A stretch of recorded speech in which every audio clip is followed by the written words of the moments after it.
Clubic.com présente, en partenariat avec mo5.com, Antiquitech, l'émission qui ravive la mémoire en Technicolor.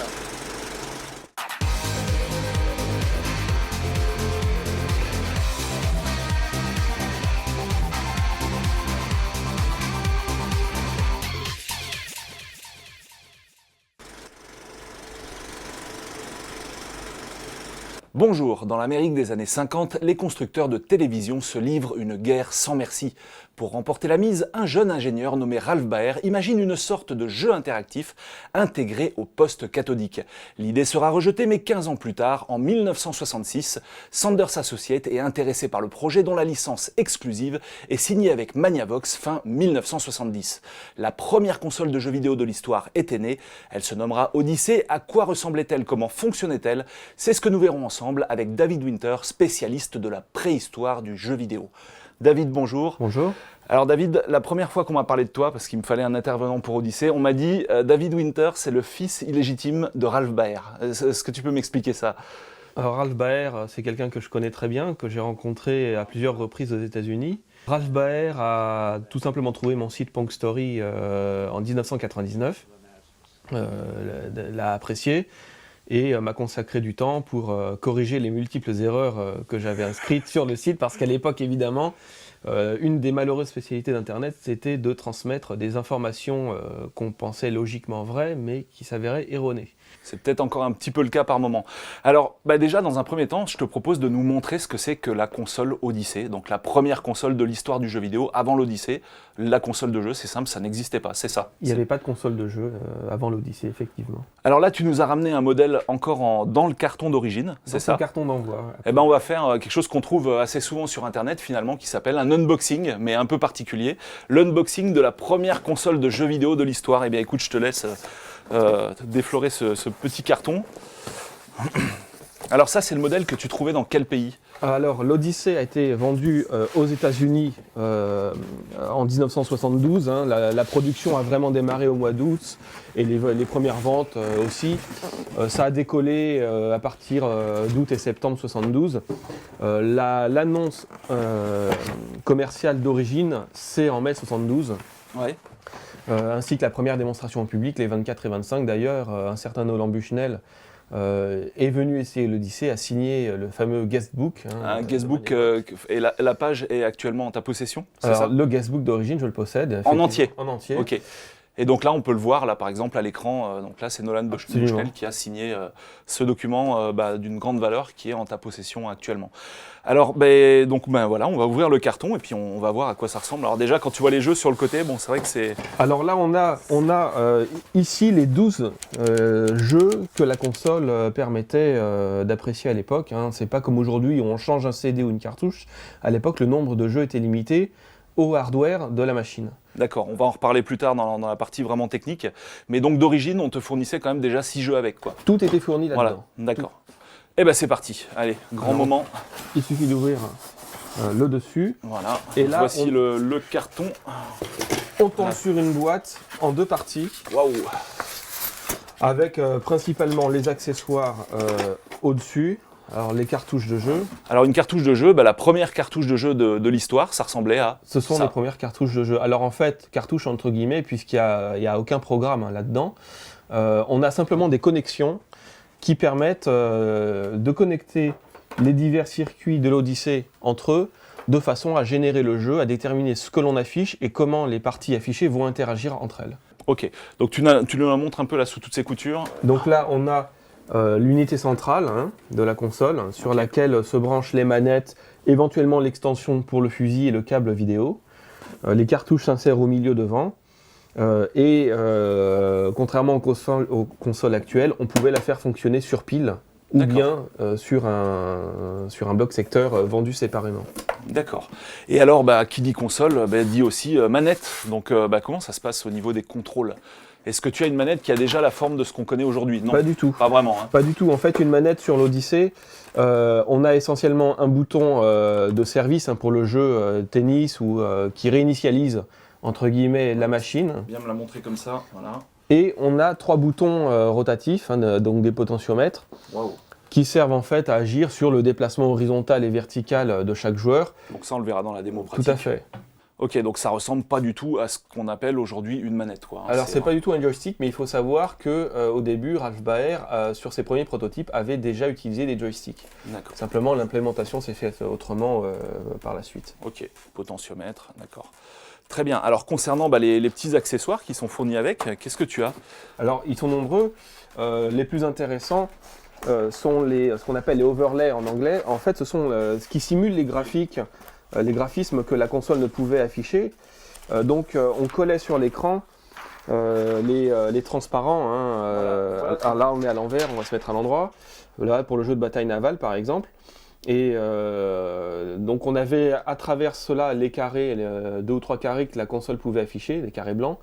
Et en fonction des règles du jeu, on déplaçait les carrés et on avait un simulacre de jeu par rapport à l'idée qu'on se fait d'un jeu vidéo aujourd'hui. Donc ton graphisme, tu le tiens dans la main là en fait. Alors là, je tiens, oui, c'est le fond graphique qui se collait à l'écran par électricité statique.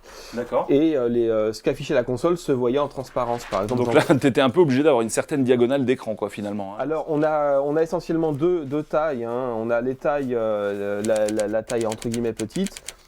Et pour un même jeu, tu vas retrouver 2 tailles. Voilà, c'est-à-dire que les overlays étaient fournis en 2 tailles différentes.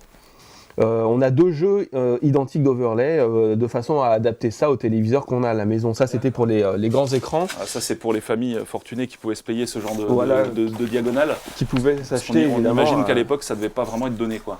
Mais tout était cher à l'époque. Même la hi-fi, c'était très cher. Donc, on n'était pas dans des productions vraiment massives comme aujourd'hui où tout était industrialisé à moindre coût. Là, on était vraiment... Et puis c'était le début, l'Odyssée. Elle coûtait $100 pratiquement à l'époque, ce qui était beaucoup d'argent. Ok, et j'ai vu qu'il y avait aussi des cartes, des jetons. Alors on a plein d'autres choses comme accessoires. Alors là, on a les jetons bleu, blanc, rouge pour le jeu de la roulette par exemple. Wow. Ceux-là par contre tu les colles pas à ton téléviseur là, on les colle pas au téléviseur. Alors oui, il y a des jeux qui se jouent non pas sur la télévision, mais qui se jouent en partie sur la télévision et sur table. À mi-chemin entre le jeu de société et le jeu vidéo, quoi. Voilà, c'était aussi un jeu de société avancé, l'Odyssée. Un peu l'ancêtre de Skylander, quoi, on pourrait presque dire. Voilà. Et alors les cartes, c'est quoi les petites cartes qui sont de Alors là, on a des cartes qui correspondent à d'autres jeux. Par exemple, ici, on a un jeu qui s'appelle Simon Says. C'est un peu un dérivé du jeu Jacadi, où on prenait au hasard une carte et on disait Simon Says Hand, par exemple, donc la main. Et il fallait déplacer le carré sur la main de Simon à l'écran. Ça, c'est vraiment des jeux qui s'adressent aux très jeunes enfants. Donc c'était aussi un jeu d'éveil. Ok. Alors est-ce qu'on a fait le tour des accessoires qui sont fournis avec la console? On n'a pas fait le tour, mais on a succinctement, plusieurs types de cartes comme ce que je viens de montrer pour les divers jeux. On a aussi des billets en dollars pour le jeu de la roulette. Donc là, c'est une espèce de Monopoly version jeu vidéo. Voilà, là ils sont même pas déballés avec les élastiques d'origine. Incroyable, qui tiennent encore d'ailleurs. Ouais, cette console elle est vraiment quasiment neuve. Là, elle est dans un état assez extraordinaire. Ok, le Switch là, c'est quoi ça? Alors le Switch, c'est la fameuse Switchbox, donc qui s'intercale entre la sortie vidéo de la console et l'entrée vidéo, l'entrée antenne du téléviseur. Et qui permet de passer soit de la console, soit à l'antenne de la maison pour regarder les émissions. Parce que c'est vrai, petit rappel, on n'a évidemment pas de prise Péritel, même pas de prise RCA en entrée vidéo. Il n'y a pas d'entrée vidéo sur une télé à cette époque-là. Donc finalement, tu règles tes chaînes avec le tuner. Et là, tu es obligé de régler une chaîne qui serait la chaîne console, quoi. Donc c'est vraiment le bricolage du bricolage. C'est du hertzien pur. C'est du hertzien pur et dur. Ce qui fait qu'aujourd'hui, même si tu en sors une fonctionnelle, ça ne marche pas sur un téléviseur actuel. En plus, avec un tuner TNT, c'est encore pire. Là, tu n'as aucune chance. C'est tout simplement impossible. Il faut une entrée hertzienne, tout simplement, VHF ou UHF. D'accord, mais nous, ici, on a la chance d'avoir un modèle fonctionnel. Et ça va être justement ce qu'on va voir dans la deuxième partie de l'émission. Est-ce que tu estimes qu'on a fait le tour? Là, on a bien vu la console. On a fait le tour de la console, on a vu les accessoires. Ok. On peut passer à la suite. On passe aux démos pratiques. Eh ben, on y va, c'est parti. Et on attaque cette fois la partie pratique, et là c'est tout à fait extraordinaire. Alors on a 2 machines sur le plateau, vous voyez. Là c'est l'Odyssey tel qu'on pouvait l'acheter dans le commerce. Et ici il s'agit d'une réplique de la Brown Box qui fut le prototype finalement qui a donné naissance à l'Odyssey. C'est bien ça? Absolument. Et donc finalement pour pouvoir jouer à l'Odyssey sur un téléviseur actuel, eh bien c'est la seule possibilité, puisque sur ce prototype on dispose d'une sortie vidéo classique, quoi, enfin une sortie vidéo RCA. Et donc voilà, ça va nous permettre de voir vraiment à quoi ça pouvait ressembler. Et donc David, cet appareil-là, il y en a combien sur la planète aujourd'hui? Alors, des répliques de la Brown Box, il y en a environ une dizaine. Toutes ne sont pas fonctionnelles. La plupart consistent juste en la version de visu, hein, donc le boîtier. Il y a 2 personnes, hormis les musées, qui disposent d'un système fonctionnel, donc 2 historiens, un Américain et un Français.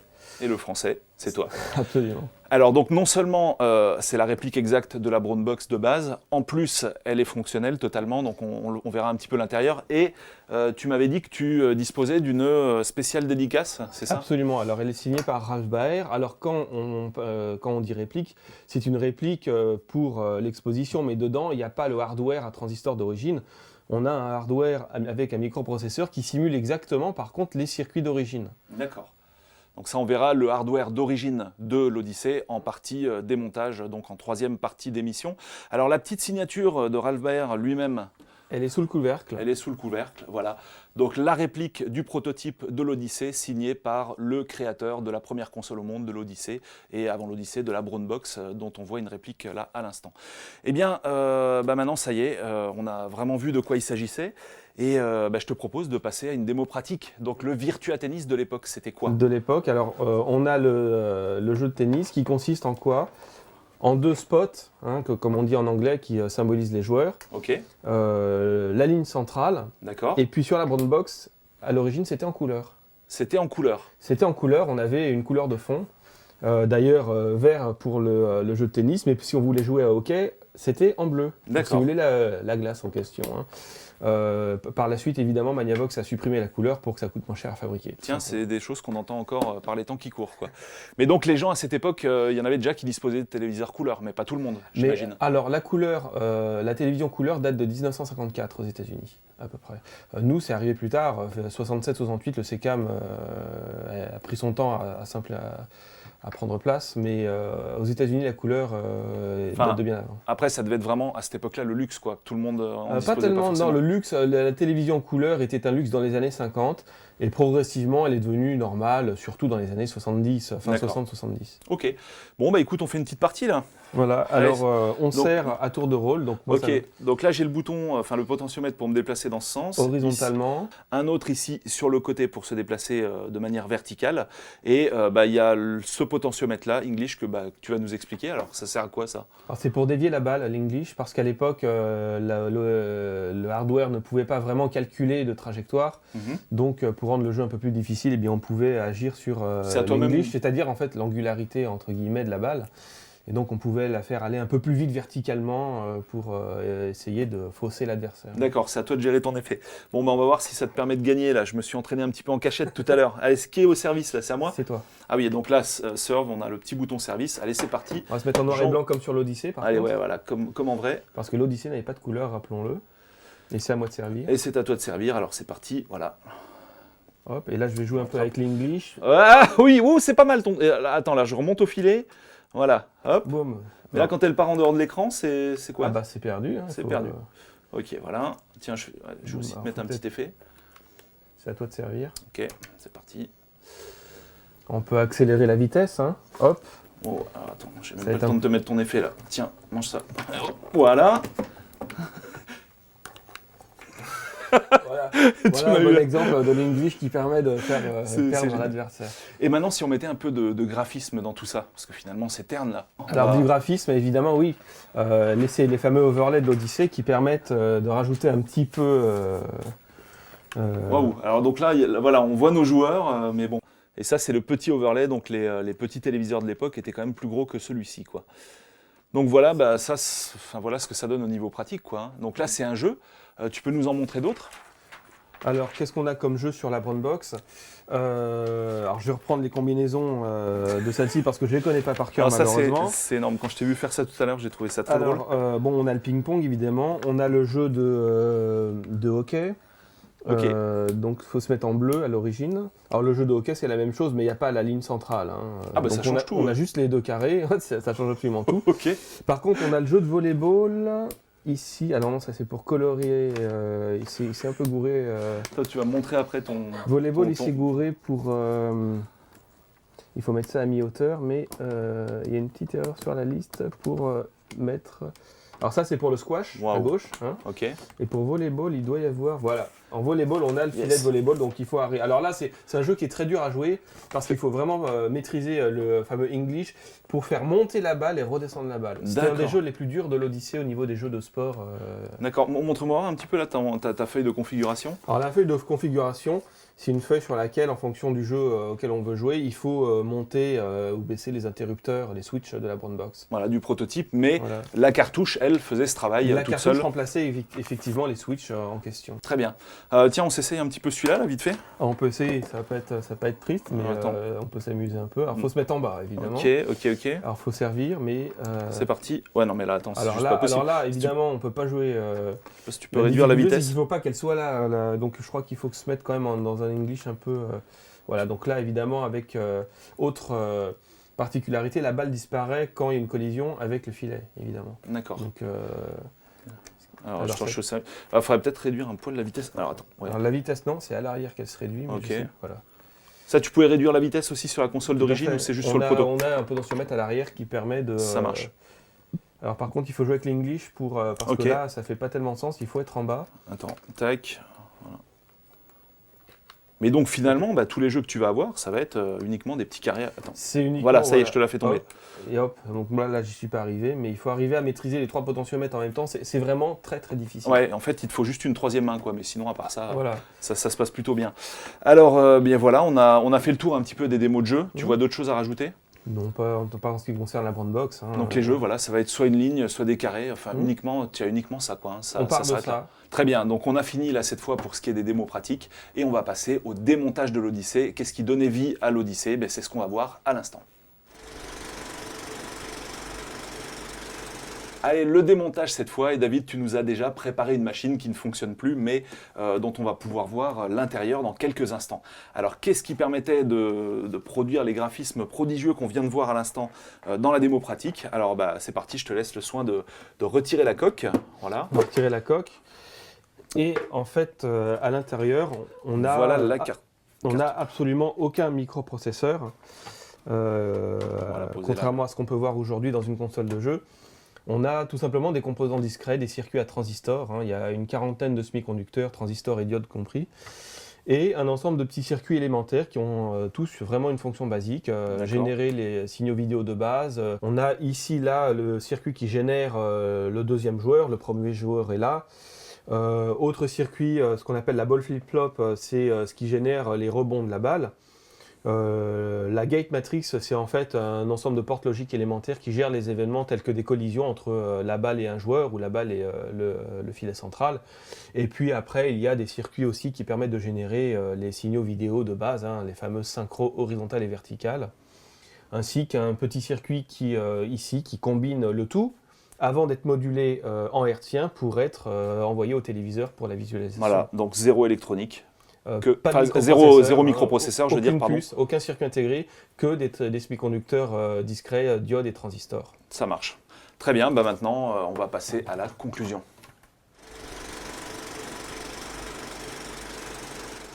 On arrive au terme de cette émission et grâce à David Winter, on a pu voir ce qu'était l'Odyssée, la première console de jeux vidéo de l'histoire, voir quels étaient exactement les jeux qui tournaient dessus, qu'est-ce qu'il y a à l'intérieur de la machine. Et maintenant, en fait, David, j'ai toujours envie de te poser les deux mêmes questions que je pose à chaque fois, même si la première, on y répond presque dans toute l'émission, c'est tout d'abord, qu'est-ce qui fait que la console a marqué son temps? Et ensuite, qu'est-ce qui fait qu'elle est plus dans la course et qu'aujourd'hui, par exemple, on n'a pas une Odyssey 12 dans notre salon? L'Odyssée a marqué son temps d'une façon totalement originale, puisque c'était la première fois qu'on pouvait contrôler quelque chose qui s'affichait sur l'écran du téléviseur. C'était tout à fait nouveau. Hein. D'ailleurs, j'ouvre une petite parenthèse, Il y a un ancien distributeur Magnavox qui m'a envoyé un mail un jour et qui m'a expliqué, mais vous savez, à l'époque, il fallait qu'on se mette devant la télé et qu'on se mette à jouer pour que les clients qui entraient dans le magasin puissent comprendre Ce qui se passe, quoi. voilà, ce qui se passe. Parce que sinon, ils ne savaient pas que c'est nous-mêmes qui déplacions les jeux. C'est incroyable. Voilà.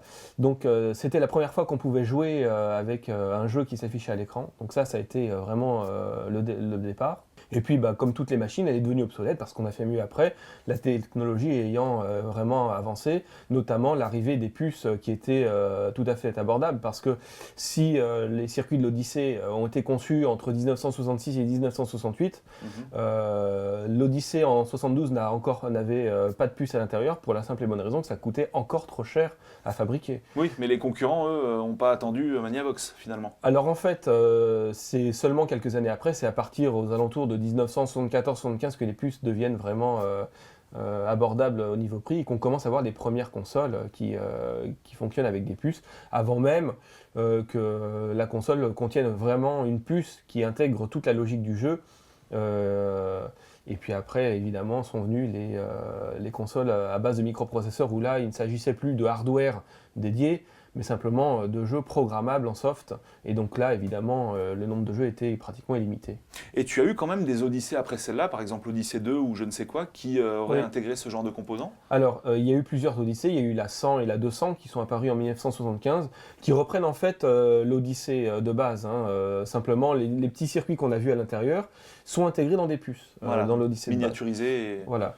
Il y a l'Odyssée 300 qui en fait change complètement et intègre une puce qui affiche tout, tous les jeux, il y a les 6 jeux, et cette puce a été utilisée par des milliers de consoles Pong par la suite.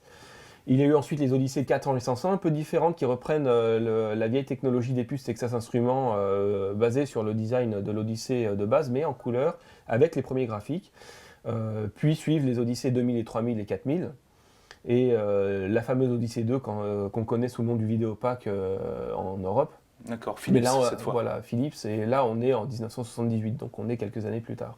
David Winter, je te remercie tout d'abord d'être venu avec nous pour nous parler de ta passion sur ce plateau, Pas de d'avoir quoi. ramené aussi plusieurs Odyssées, puisqu'on en a même 5 là, qui sont derrière les caméras, avec des modèles d'une valeur inestimable, même qui n'ont pas de prix, comme la Brown Box, cette réplique donc, de la toute première Odyssée, du premier prototype de l'Odyssée, dont il y a 10 exemplaires qui circulent dans le monde entier. Donc ça, c'est vraiment une chance inestimable qu'on peut avoir. Et puis, on se donne rendez-vous la prochaine fois pour une nouvelle machine qui, elle aussi, a marqué son temps. Salut David. À bientôt.